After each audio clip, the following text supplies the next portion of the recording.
കൊള്ളക്കാരുടെ പെട്ടി ഭാഗം 3. എത്ര നേരം തട്ടിൻപുറത്ത് തനിച്ചായിരുന്നു എന്ന് അവൾക്ക് പോലും അറിയില്ല.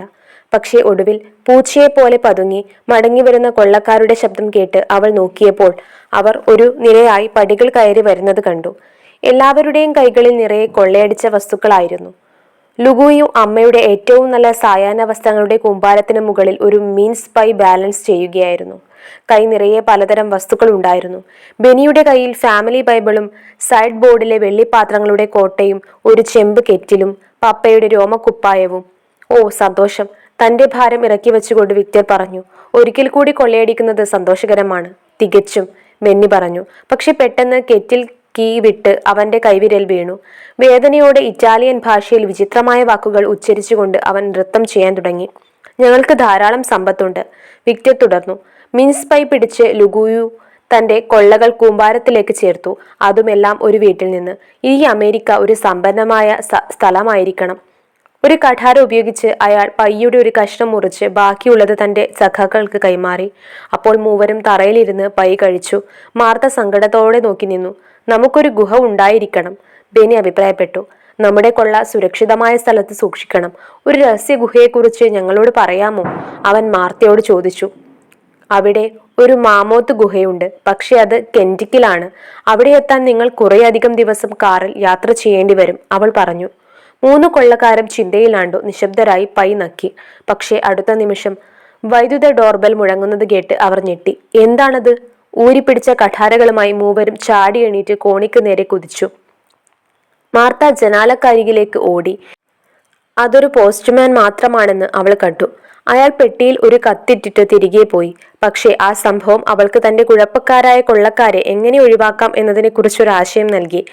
അതിനാൽ അവൾ വലിയ വിഷമത്തിലെന്ന പോലെ കൈകൾ ഞെരിക്കാൻ തുടങ്ങി. താഴെ പോലീസാണ്. കൊള്ളക്കാർ ഭയത്തോടെ പരസ്പരം നോക്കി. ലുഗുയു വിറയലോട് ചോദിച്ചു. അവർ ഒരുപാട് പേരുണ്ടോ? 112. അവരെ എണ്ണുന്നതായി നടിച്ച ശേഷം മാർത്ത ആക്രോശിച്ചു. അപ്പോൾ ഞങ്ങൾ കുടുങ്ങി, ബെന്നി പ്രഖ്യാപിച്ചു. ഞങ്ങൾക്കൊരിക്കലും ഇത്രയധികം പേരോട് യുദ്ധം ചെയ്ത് ജയിക്കാൻ കഴിയില്ല. അവർ ആയുധധാരികളാണോ? തണുത്ത പോലെ വിറച്ചുകൊണ്ട് വിക്ടർ ചോദിച്ചു. ഓ അതെ, അവൾ പറഞ്ഞു. അവരുടെ പക്കൽ തോക്കുകളും വാളുകളും പിസ്റ്റലുകളും കോടാലികളുമുണ്ട്. കൂടാതെ ലുഗുയി ചോദിച്ചു. കൂടാതെ പീരങ്കികളും, മാർത്ത പറഞ്ഞു. 3 ദുഷ്ടന്മാർ ഉറക്കെ ഞരങ്ങി. ബെനി പൊള്ളയായ ശബ്ദത്തിൽ പറഞ്ഞു. അവർ ഞങ്ങളെ വേഗത്തിൽ കൊല്ലുമെന്നും പീഡനത്തിന് വിധേയരാക്കില്ലെന്നും ഞാൻ പ്രതീക്ഷിക്കുന്നു. ഈ അമേരിക്കക്കാർ രക്തദാഹികളും ഭയങ്കരരുമാണെന്ന് എന്നോട് പറഞ്ഞിട്ടുണ്ട്. അതങ്ങനെയാണ്, ഒരു വിറയലോടെ തടിയൻ പറഞ്ഞു. പെട്ടെന്ന് മാർത്ത അവർക്ക് നേരെ തിരിഞ്ഞു. നിങ്ങൾ എന്റെ സുഹൃത്തുക്കളാണ് അല്ലേ? അവൾ ചോദിച്ചു.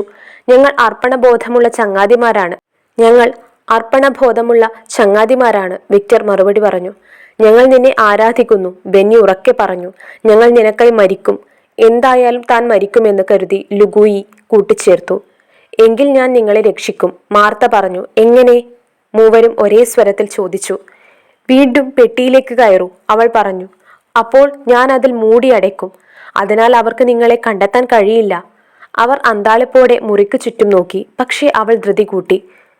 പെട്ടെന്ന് വേണം, നിങ്ങളെ അറസ്റ്റ് ചെയ്യാൻ അവർ ഉടൻ വരും. അപ്പോൾ ലുഗുയി പെട്ടിയിലേക്ക് ചാടി താഴെ മലർന്നു കിടന്നു. ബെനി അടുത്തതായി പെട്ടിയിലേക്ക് ഇറങ്ങി. വിക്ടർ അവരെ പിന്തുടർന്നു. അപ്പോൾ മാർത്ത മൂടി അടക്കാൻ വേണ്ടി ഓടിച്ചെന്നു. പക്ഷേ മൂടി അവൾക്ക് ഉറപ്പിക്കാൻ കഴിഞ്ഞില്ല. നിങ്ങൾ ഒന്നുകൂടി ഞെരുങ്ങിയിരിക്കണം, അവൾ അവരോട് പറഞ്ഞു. ലുഗുയി ഞെരുങ്ങി. ഞാൻ എൻ്റെ കഴിവിൻ്റെ പരമാവധി ചെയ്യുന്നു മിസ്, ഏറ്റവും മുകളിലുള്ള വിക്ടർ പറഞ്ഞു. എന്നാൽ മുമ്പ് ഞങ്ങൾ വളരെ ഭംഗിയായി ഇതിനുള്ളിൽ ഒരുങ്ങിയിരുന്നു. ഇപ്പോൾ പെട്ടി ഞങ്ങൾക്ക് ചെറുതായി തോന്നുന്നു. അതങ്ങനെയാണ്, അടിയിൽ നിന്നും തടിയന്റെ അടക്കിയ ശബ്ദം. എന്താണ് ഇവിടെ സ്ഥലം അപഹരിക്കുന്നതെന്ന് എനിക്കറിയാം, ബെന്നി പറഞ്ഞു. എന്താണ്? പൈ, ബെന്നി പറഞ്ഞു. അതങ്ങനെയാണ്. നേർത്ത ശബ്ദം താഴെ നിന്ന് വന്നു. ഉടനെ മാർത്ത മൂടിയിൽ കയറിയിരുന്ന് തന്റെ ഭാരം മുഴുവൻ അതിന്മേൽ അമർത്തി. അവളെ അത്യധികം സന്തോഷിപ്പിച്ചതുകൊണ്ട് ആ മൂടി അമർന്നടഞ്ഞു. അതിന്റെ പൂട്ട് ശരിയായി വീണു. അവൾ വേഗം തന്റെ എല്ലാ ശക്തിയും പ്രയോഗിച്ച് താക്കോൽ തിരിച്ച് ആ പെട്ടി എന്നേക്കുമായി പൂട്ടി.